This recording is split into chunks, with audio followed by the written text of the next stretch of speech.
قابل صدر احترام معزز دوستو سامعین اکرام، آج 1443 ہجری ہے، ذی الحج کا مہینہ ہے جو اسلامی سال کا آخری مہینہ ہے اور اس کی 15 تاریخ ہے۔ اور اس مہینے کی جیسے بہت سی برکات ہیں، بہت سے واقعات ہیں، جیسا کہ قربانی کے ایام گزر چکے، قربانی کا اس مہینے سے خاص تعلق ہے۔ اسی طرح اس مہینے میں کی 18 تاریخ 18 ذی الحجہ کو جمعہ کے دن حضرت سیدنا عثمان غنی رضی اللہ تعالیٰ عنہ کا یوم شہادت بھی ہے۔ حضرت عثمان غنی رضی اللہ تعالیٰ عنہ کے بارے میں چند باتیں عرض کروں گا۔ اللہ تعالیٰ نے حضرت عثمان غنی رضی اللہ تعالیٰ عنہ کو ابتدا میں ہی بہت مال سے نوازا تھا۔ غنی کہتے ہی مالدار کو ہیں، اور جس طرح اللہ تعالیٰ نے ان کو مال سے نوازا، انہوں نے جس طرح اس کا حق تھا ویسے ہی اللہ کے راستے میں سخاوت بھی کی اس مال سے۔ جب مسلمانوں نے ہجرت کی مکہ سے مدینہ کی طرف، مسلمانوں نے اپنا مال سب کچھ چھوڑ کر مدینہ میں خالی ہاتھ پہنچے، حتیٰ کہ مسلمانوں کے پاس پہننے کے لیے کپڑے نہیں تھے، کھانے کے لیے کھانا نہیں تھا۔ حضور اقدس صلی اللہ علیہ وآلہ وسلم نے انصار بھائیوں کو حکم دیا کہ تم اپنے بھائیوں کے ساتھ بھائی چارہ قائم کرو، بھائی چارگی کرو۔ تو انصار نے کسی انصاری صحابی کی 2 بیویاں تھیں، تو اس نے اپنی ایک بیوی کو طلاق دی اور اس نے کہا میری مہاجر بھائی سے نکاح کر لے۔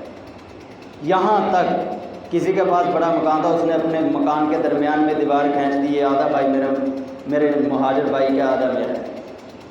ہر چیز انہوں نے حضور اقدس صلی اللہ علیہ وآلہ وسلم کے حکم کے مطابق تقسیم کر لی۔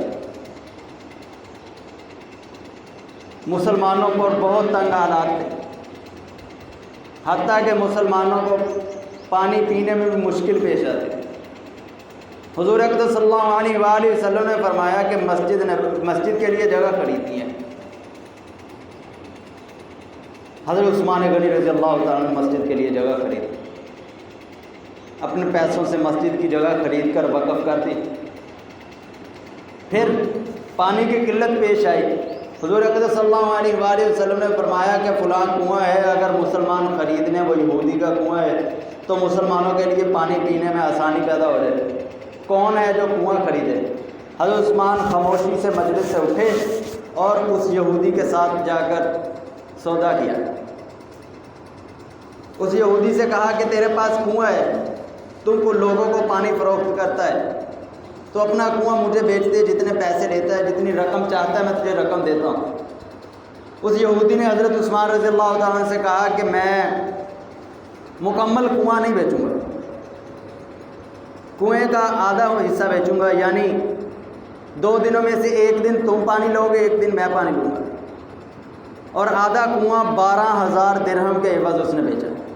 حضرت عثمان رضی اللہ تعالیٰ نے 12,000 درہم اس یہودی کو دیے اور حضور اقدس صلی اللہ علیہ وآلہ وسلم کی خدمت میں حاضر ہوئے، عرض کی یا رسول اللہ، فلاں یہودی کا فلاں کنواں فلاں باغ میں ہے، وہ کنواں میں نے خرید لیا ہے، 1 دن مسلمانوں کی باری ہے، 1 دن یہودیوں کی باری ہے، اور جس دن میری باری ہے، مسلمانوں کی باری ہے، اس دن کسی کے لیے کوئی روک نہیں ہوگی، خواہ اس میں سے یہودی آ کر پانی بھریں یا عیسائی بھریں، مسلمان بھریں، سب کو کھلی اجازت ہے۔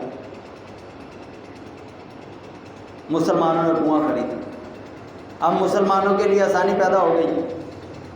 چند دن کے بعد اس یہودی نے دیکھا جو یہودی پانی فروخت کرتا تھا، اب تو ایسا ہوا کہ اس کے گھر والے بھی جس دن حضرت عثمان کی باری ہوتی تھی اس دن پانی بھر کر لے جاتے تھے، اگلے دن کوئی یہودی والے دن کوئی آتا ہی نہیں تھا، جس دن یہودی کی باری ہوتی تھی اس دن کوئی پانی بھرنے کے لیے آتا ہی نہیں تھا۔ یہودی نے کہا یہ کیا ہو گیا، لوگ 1 دن میں پانی بھر لیتے ہیں، اگلے دن کا بھی میرے پاس کوئی آتا نہیں ہے۔ تو وہ خود حضرت عثمان رضی اللہ تعالیٰ عنہ کے پاس آیا اور کہا کہ عثمان، تو نے آدھا کنواں خریدا تھا، میں تجھے بیچ رہا ہوں دوسرا آدھا کنواں بھی خرید لے۔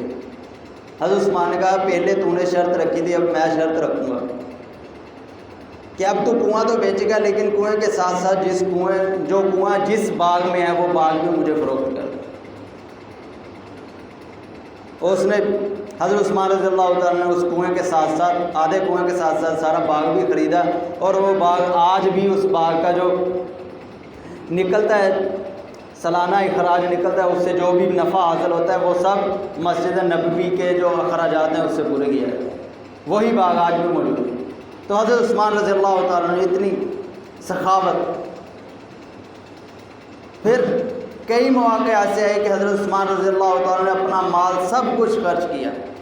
جب غزوہ بدر کا واقعہ پیش آیا، غزوہ بدر کے لیے مسلمانوں نے تیاری کی، حضرت عثمان رضی اللہ تعالیٰ کے گھر میں حضور اقدس صلی اللہ علیہ وآلہ وسلم کی بیٹی تھی، وہ ان دنوں بیمار تھی۔ حضور اقدس صلی اللہ علیہ وآلہ وسلم نے حضرت عثمان کو فرمایا کہ عثمان میں جانتا ہوں تیری چاہت ہے ہمارے ساتھ جائے تو جہاد میں شریک ہو، لیکن چونکہ میری بیٹی اور تیری بیوی بیمار ہے اس لیے تو اس کی تیمارداری کر، اس کی خبر رکھ اور اس کا علاج کروا، تو ہمارے ساتھ شامل ہوگا، ایسے سمجھیں گے کہ تو ہمارے ساتھ شامل ہے، تو بدری صحابہ میں شامل ہوگا۔ صحابہ اکرام جنگ کے لیے چلے گئے۔ جب واپس جنگ سے واپس ہوئے تو حضور اقدس صلی اللہ علیہ وآلہ وسلم کو خبر ملی کہ آپ کی بیٹی کی وفات پر۔ حضور اقدس صلی اللہ علیہ وآلہ وسلم نے حضرت عثمان رضی اللہ تعالیٰ کی حوصلہ افزائی کی، اپنی بیٹی کو قبر پر گئے۔ پھر حضور اقدس صلی اللہ علیہ وآلہ وسلم نے اپنی بیٹی دوسری بیٹی کو بھی حضرت عثمان رضی اللہ تعالیٰ عنہ کو دے دیا، حضرت عثمان سے نکاح کر دیا۔ حضور اقدس صلی اللہ علیہ وآلہ وسلم نے فرمایا کہ اگر میری 40 بیٹیاں ہوتی، میری 40 بیٹیاں ہوتی، ایک بیٹی فوت ہو جاتی عثمان کے گھر میں دوسری بیٹی دے دیتا، حتیٰ کہ 40 کی 40 بیٹیاں عثمان کے نکاح میں دے دیتا بے در پہ، کہ کیونکہ عثمان جیسا داماد کوئی نہیں، محمد رسول اللہ جیسا سسر کوئی نہیں۔ یہ حضرت عثمان رضی اللہ،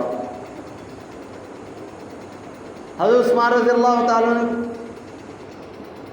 خلیفہ سوم ہیں۔ حضور اقدس صلی اللہ علیہ وآلہ وسلم کے بعد حضرت سیدنا صدیق اکبر خلافت سنبھالی، خلیفہ اول بنے، پھر خلیفہ دوم حضرت عمر فاروق رضی اللہ تعالیٰ، تیسرے نمبر پر حضرت عثمان رضی اللہ تعالیٰ خلیفہ بنے۔ جب حضرت عثمان رضی اللہ تعالیٰ نے خلافت سنبھالی اس وقت 22 لاکھ مربع میل پر مسلمانوں کی حکومت، 22 لاکھ مربع میل پر۔ لیکن جب حضرت عثمان رضی اللہ تعالیٰ شہید ہوئے اس وقت 44 لاکھ مربع میل پر اسلام کا پرچم لے رہا۔ اکیلے حضرت عثمان رضی اللہ تعالیٰ عنہ کی جن کی حکومت کے اندر، جن کی خلافت کے اندر سب سے زیادہ فتوحات ہوئی، 22 لاکھ مربع میل پر حضرت عثمان رضی اللہ تعالیٰ اسلام کا پرچم لے رہا ہے۔ 22 لاکھ پہلے تھے، 22 لاکھ اور اسلام کی فتوحات میں شامل تھے۔ لیکن حضرت عثمان رضی اللہ تعالیٰ کے آخری دور کے آخر میں بہت مشکلات کا سامنا ہوا، بغاوت ہو گئی۔ ایک مرتبہ حضرت عثمان رضی اللہ تعالیٰ جمعہ کا خطبہ دے رہے ہیں، صحابہ اکرام، اکثر صحابہ اکرام حج کے لیے گئے ہوئے تھے، حضرت عثمان کی 82 سال عمر ہے۔ خطبے کے دوران باغی آگے جنہوں نے خلافت سے بغاوت کی ہوئی تھی، حکومت سے باغی تھے، آ کر ایک باغی کھڑا ہوا، کہنے لگا عثمان خطبہ بند کر دے، خطبہ بند کر دے، ہم تجھے خلیفہ نہیں مانتے۔ حضرت عثمان رضی اللہ تعالیٰ نے خطبہ جاری رکھا۔ دوسرا کھڑا ہوا، پھر اس نے بھی یہی بات کہی، عثمان خطبہ بند کر۔ حضرت عثمان رضی اللہ تعالیٰ نے خطبہ جاری رکھا۔ تیسرا کھڑا ہوا، حتیٰ کہ سارے باغی مسجد کے لوگ تمام کھڑے ہو گئے، حضرت عثمان سے کہنے لگے عثمان خطبہ بند کر۔ حضرت عثمان نے خطبہ بند نہیں کیا، خطبہ پڑھتے رہے، حتیٰ کہ انہوں نے مسجد کے باہر سے پتھر اٹھائے، حضرت عثمان کو پتھر مارنے شروع کر دیے، حتیٰ کہ حضرت عثمان رضی اللہ تعالیٰ زخمی ہوئے، اتنے زخم لگے، خون بہنے لگا، بے ہوش ہو کر گر پڑے۔ جس عصا کے سہارے پر کھڑے تھے، وہ عصا جس کے سہارے پر حضور اقدس صلی اللہ علیہ وآلہ وسلم ٹیک لگا کر خطبہ پڑھا کرتے تھے، وہی عصا حضرت عثمان کے ہاتھ میں تھا، وہی لاٹھی حضرت عثمان کے ہاتھ میں تھی۔ حضرت عثمان گرے، ان ظالموں نے، ان باغیوں نے وہ لاٹھی اٹھائی، توڑ دی، حضرت عثمان کے پتھر مارے، حضرت عثمان کو اٹھا کر حضرت علی رضی اللہ تعالیٰ عنہ دوسرے صحابہ کرام گھر لے گئے. گھر میں لے جا کر ان کو دوا دی, کوشش کی کہ ہوش میں آ جائیں. شام کے وقت جب شہد چکھایا, انہیں دوسری چیزیں چکھائیں, ان کے منہ میں ڈالیں. شام کے وقت جا کر حضرت عثمان رضی اللہ تعالیٰ کو ہوش آئی. دوپہر جمعے کے وقت سے بے ہوش ہے. جب ہوش آئی تو سب سے پہلے الفاظ یہی تھے کہ علی بتا مدینے والوں کا کیا حال ہے. حضرت علی رضی اللہ تعالیٰ نے عرض کی کہ عثمان میرے بھائی تیری حالت دیکھ, ابھی تو بے ہوشی سے اٹھا ہے, ابھی تو بے ہوشی سے بیدار ہوا ہے, اور سب سے پہلے لوگوں کا پوچھ رہا ہے, انہی لوگوں کا پوچھ رہا ہے جنہوں نے تجھے زخمی کیا ہے, تجھے بے ہوش کیا تو انہی لوگوں کا حال پوچھ رہا ہے. حضرت عثمان رضی اللہ تعالیٰ نے فرمایا کہ وہ لوگ جو مرضی کرتے رہیں, لیکن یہ جو میں نے حضور اقدس صلی اللہ علیہ وآلہ وسلم کی امانت سنبھالی ہے, یہ میرا مدینہ میرا شہر نہیں ہے بلکہ میرے محمد کا شہر. مجھے مدینہ شہر بہت پیارا ہے. یہ لوگ میرے ساتھ جو مرضی کرتے رہیں, لیکن یہ رسول اللہ صلی اللہ علیہ وآلہ وسلم کا شہر ہے, میرے پاس امانت ہے, میں اس کی حفاظت کروں. پوچھا مدینہ والوں کا کیا حال ہے. پھر حضرت عثمان رضی اللہ تعالیٰ ان کا کھانا ان کا پانی بند کر دیا گیا. 1 دن گزر گیا, 2 دن, 3 دن, ہفتہ, 2 ہفتے, 20-25 دن, حتیٰ کہ 30-35 دن گزر گئے. 35ویں دن حضرت عثمان رضی اللہ تعالیٰ نے حضرت علی رضی اللہ تعالیٰ کو پیغام بھیجا کہ علی مجھے پانی بھیج دے, مجھے پانی پلا دے, مجھے پیاس ہے. حضرت علی رضی اللہ تعالیٰ نے اپنے سر پر مٹکا اٹھایا اور لے کر آ رہے تھے حضرت عثمان رضی اللہ تعالیٰ کے مکان کی طرف. باغیوں نے جب دیکھا کہ حضرت علی رضی اللہ تعالیٰ مکان کی طرف پانی لے کر آ رہے ہیں عثمان کے لیے, تو انہوں نے تیر برسائے مٹکے پر, مٹکا توڑ دیا. حضرت علی رضی اللہ تعالیٰ پانی نہیں لا سکے. آئے حضرت عثمان کی خدمت میں پیش ہوئے, اپنی پگڑی اتار کر حضرت عثمان کی گود میں رکھ دی. عرض کی عثمان میں عاجز آ گیا ہوں, میں نے کوشش کی تھی کہ تجھے پانی پلا سکوں, لیکن ان ظالموں نے تجھ تک پانی پہنچانے نہیں دیا.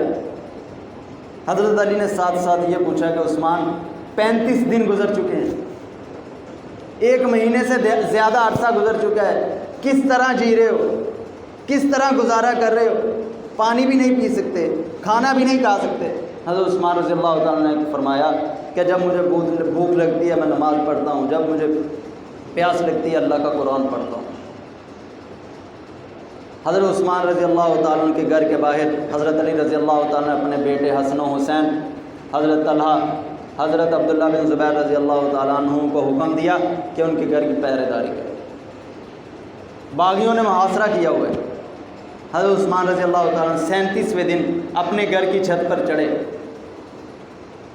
ان باغیوں کو پکارا, اور باغیوں کیا یہ وہی مسجد نبوی نہیں ہے جس کی جگہ میں نے خرید کر دی تھی؟ آج تم مجھے اس مسجد میں 2 رکعت نماز پڑھنے کی اجازت نہیں دے رہے.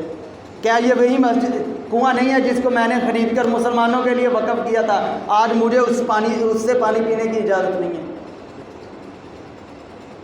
انہوں نے کہا کہ عثمان ہماری صرف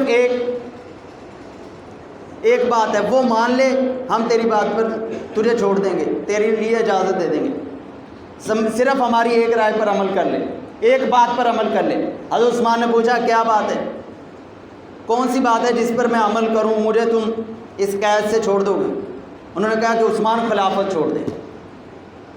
حضرت عثمان رضی اللہ تعالیٰ فرمانے لگے کہ مجھے حضور اقدس صلی اللہ علیہ وآلہ وسلم نے فرمایا تھا کہ اے عثمان تجھے خلافت ملے گی, اور تیری خلافت کے دوران فتنے پیدا ہوں گے, فساد پیدا ہوں گے, خرابی آئے گی, بہت سے فتنے تیرے خلاف کھڑے ہوں گے, تیرے خلاف عداوت ہوگی, بغاوت ہوگی, تیرے دشمن کھڑے ہوں گے, لیکن تو خلافت مت چھوڑنا. اے عثمان اگر تو نے خلافت چھوڑ دی تو قیامت کے دن میرے پاس مت آنا. حضرت عثمان رضی اللہ تعالیٰ نے فرمایا کہ مجھے یہ حضور اقدس صلی اللہ علیہ وسلم نے نصیحت کی ہے, اگر میں آج خلافت چھوڑ دوں میں حضور اقدس صلی اللہ علیہ وسلم کو کیا منہ دکھاؤں گا, لہٰذا میں خلافت چھوڑنے کے لیے تیار نہیں ہوں. انہوں نے کہا کہ پھر عثمان ایسے ہی برداشت کر, ہم تجھے رہا نہیں کریں گے, محاصرہ نہیں چھوڑیں گے تیرے گھر. حتیٰ کہ 40 دن گزر گئے. 40 دن گزر گئے, 40واں دن تھا. 41ویں دن انہوں نے 18 ذی الحج کا دن تھا، جمعے کا دن، 4 باغی اندر داخل ہوئے، ان کے گھر میں گھسے، حضرت عثمان رضی اللہ تعالیٰ عنہ کو ایک باغی نے خنجر گھونپا، حضرت عثمان کے سینے میں خنجر مارا، دوسرے نے حضرت عثمان کے منہ پر تماچا مارا، حضرت عثمان کو زخمی کیا حتیٰ کہ شہید ہو گئے، شہید ہو کر گر پڑے۔ حضرت عثمان رضی اللہ تعالیٰ عنہ کی اہلیہ ان کو مارنے لگے تو حضرت عثمان جب سانس لے رہے تھے تو انہوں نے فرمایا کہ خبردار میری اہلیہ کو ہاتھ مت لگانا۔ حضرت نائلہ اس وقت آپ کے حرم میں تھی، شہید ہو گئے۔ ایک دن گزرا کہ کوئی آئے تعزیت کرے، تدفین کے لیے میت اٹھائے، لیکن نہیں، حضرت نائلہ انتظار کر رہی ہیں۔ ایک دن گزر گیا، 2 دن گزر گئے، تیسرے دن حضرت ام حبیبہ رضی اللہ تعالیٰ عنہ جو کہ حضور اقدس صلی اللہ علیہ وآلہ وسلم کی اہلیہ تھی، حضرت امیر معاویہ رضی اللہ تعالیٰ عنہ کی بہن، وہ مسجد نبوی کی چھت پر چڑھی۔ انہوں نے فرمایا کہ اگر آج بھی عثمان کی میت نہیں اٹھانے دی جائے گی، باغیوں کو مخاطب کر کے کہا کہ اگر آج بھی عثمان کی میت نہ اٹھانے دی گئی تو میں اپنا دوپٹہ اتار کر مدینے کی گلیوں میں آ جاؤں گی۔ باغیوں کو ڈر پیدا ہوا کہ اگر حضور اقدس صلی اللہ علیہ وآلہ وسلم کی اہلیہ ہی مدینے کی گلیوں میں آ گئی تو پھر قیامت کا منظر ہوگا، اللہ تعالیٰ کی طرف سے آسمانی عذاب نازل ہو جائے گا۔ اس لیے باغیوں نے اس بات کی اجازت دی کہ رات کے وقت